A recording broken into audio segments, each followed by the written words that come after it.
Pues yo no sé si os habéis preguntado en alguna ocasión de dónde vienen, el origen de las palabras que gastamos habitualmente. Pues algunas tienen historias alucinantes. También las expresiones que utilizamos, algunas tienen raíces antiquísimas, otras han ido modificándose con el uso, con el paso del tiempo, por no hablar de refranes o de dichos populares.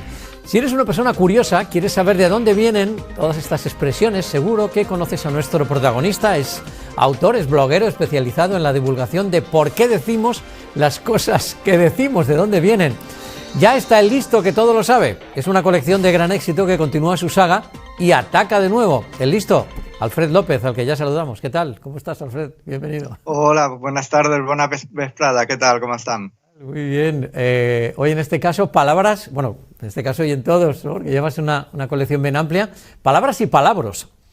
¿Cuál sería la diferencia? ¿Qué sería un palabra y una palabra? ¿En qué las distinguimos? ¿Cómo las distinguimos? Bueno, aquí hemos querido hacer un poquito el juego de palabras, nunca mejor dicho, entre las palabras convencionales, las palabras que todo el mundo conoce de uso normal, y luego los palabras, para definirlo de alguna manera, aquellas palabras, aquellos términos, aquellos vocablos menos conocidos, que quizás creemos que no son correctos decir, pero que sí que lo son, o aquellos que son incorrectos, pero que los utilizamos normalmente. Así que me he puesto a trabajar, he hecho una recopilación y ahí están, palabras y palabras. ¿Cómo haces, Alfred, para... primero para localizar el hilo, de dónde viene la palabra, y después para ir estirando a lo largo de la historia para encontrar el origen? Tu trabajo es casi arqueología de las palabras. ¿Cómo es eso?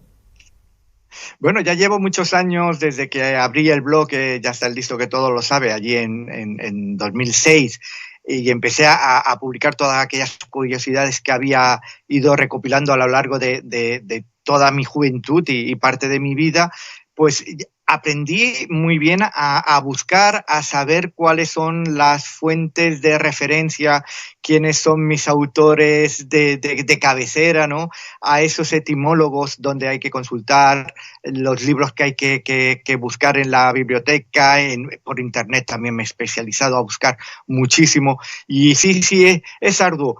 Yo soy de los que dicen que, por ejemplo, cuando uno hace una primera búsqueda y entra en la Wikipedia, detrás de cada una de las explicaciones siempre hay un numerito, que ese numerito nos da a una fuente de consulta. Pues yo me voy siempre ahí, a las fuentes de consulta, y de ahí voy tirando del hilo, porque siempre una fuente me lleva a otra. Nos dices que, por ejemplo, cuando vas al bar pides para el refresco, por favor, un luquete de limón, o por favor, un par de dedos de giste.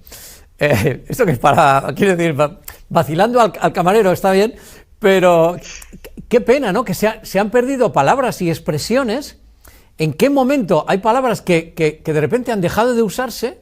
Y también es alucinante ver en qué momento otras pues han triunfado y son de uso común, ¿no? ¿Qué casualidad, digamos, le da a una palabra, a una expresión vida todavía hoy, después de tantos años, y por qué otras mueren, ¿no?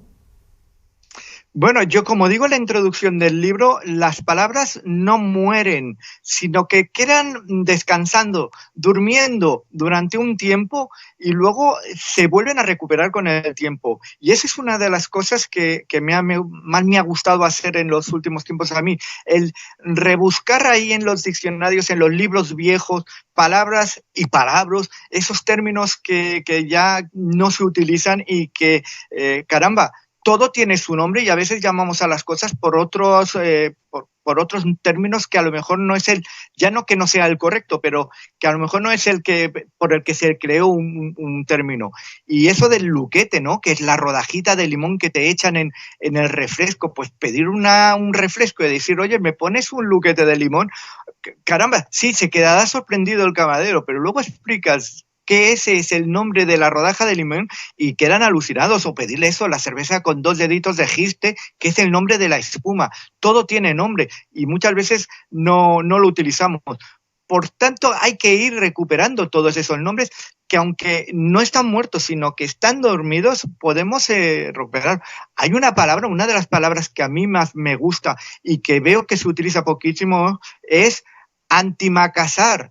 Y muchas personas dicen, ostras, antimacasar, ¿qué es? Pues es el típico tapete que hemos visto toda la vida en casas de nuestras madres, de nuestras abuelas, que hacían o hacen con ganchillo y que ponen y que colocan ahí en el sofá para que cuando apoyemos en la cabeza, pues no manchemos el sofá. O ese era el origen original, ¿no?, de ese antimacasar, porque el macasar era una laca, un aceite que se colocaban antiguamente los caballeros y que era tan grasoso, tenía tanto aceite que dejaba manchado el repocasacabezas. Y las madres abuelas de la época empezaron a confeccionar ese antimacasar. Pues para mí es una de las palabras bellísimas que tenemos que recuperar y seguir utilizando.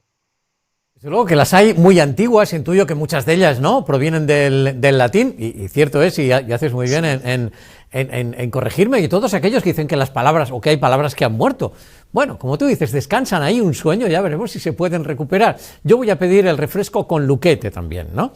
Y el giste con la cerveza, o sea, la espumita, bueno, así haré. Digo que las hay muy antiguas, no sé si tienes controlada la palabra o la expresión más antigua, o si hay alguna que precisamente por remontarse tanto en el tiempo sea alucinante decir qué vigente es todavía, qué moderna, cómo es utilizada y qué origen tan antiguo tiene, ¿no?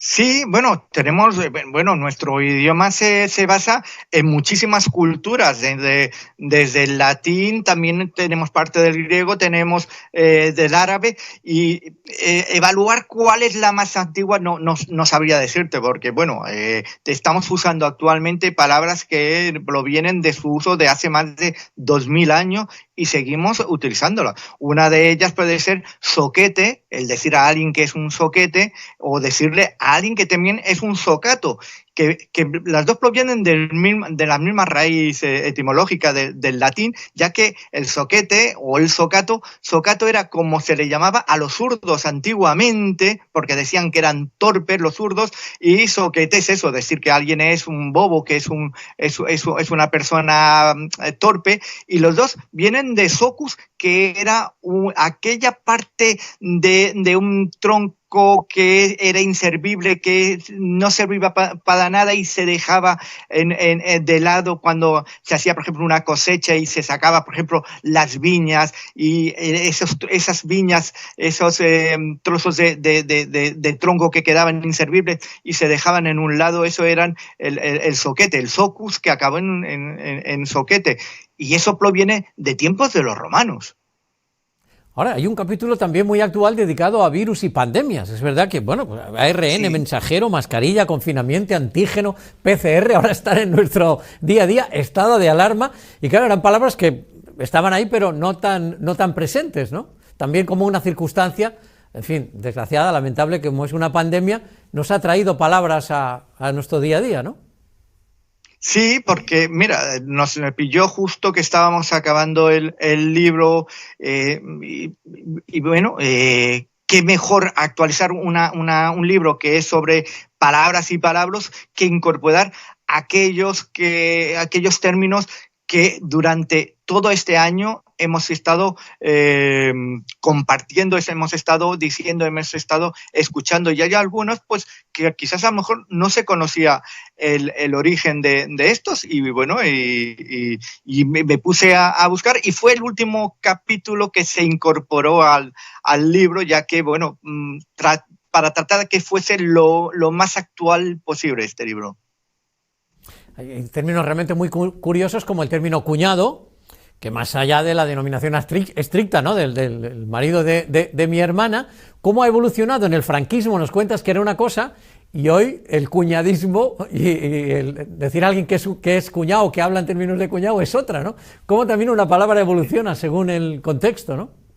Sí, durante el franquismo se conocía como cuñadismo a colocar a alguien a dedo, ya que se tenía el convencimiento que Franco había colocado a su cuñado Suñer en un cargo de responsabilidad, y bueno, y ya se decía que cuando alguien tenía cierta responsabilidad y puesto, pues colocaba siempre, lo primero que hacía era colocar a la familia y al cuñado de turno, porque si no se enfadaba la mujer si no colocaba al cuñado. Y luego el personaje el entrañable cuñado que todos conocemos, que a la hora de la sobremesa pues imparte sus conocimientos, algunos más acertados que otros, pero bueno, a mí me dicen que soy una máquina de fabricar cuñados, porque muchos de esos cuñados entran en mi blog, leen mis libros y luego pueden explicar las cosas que han aprendido en esas reuniones sociales que hacen. Así que este es un libro ideal también para regalar al cuñado, para que al menos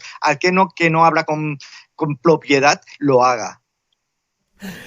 Bueno, pues trasladar realmente verdadera cultura a los cuñados, en este caso de por qué nos expresamos como nos expresamos. Pues nos hubiera gustado tenerte aquí, Alfred, y bueno, incluso poderte ofrecer una buena cerveza valenciana con su giste, por supuesto, pero bueno, en otra ocasión será pandemia mediante. Te mando un abrazo muy fuerte, el listo que todo lo sabe, que ataca de nuevo. Gracias, Alfred. Ha sido un placer, Chimo. Hasta la próxima.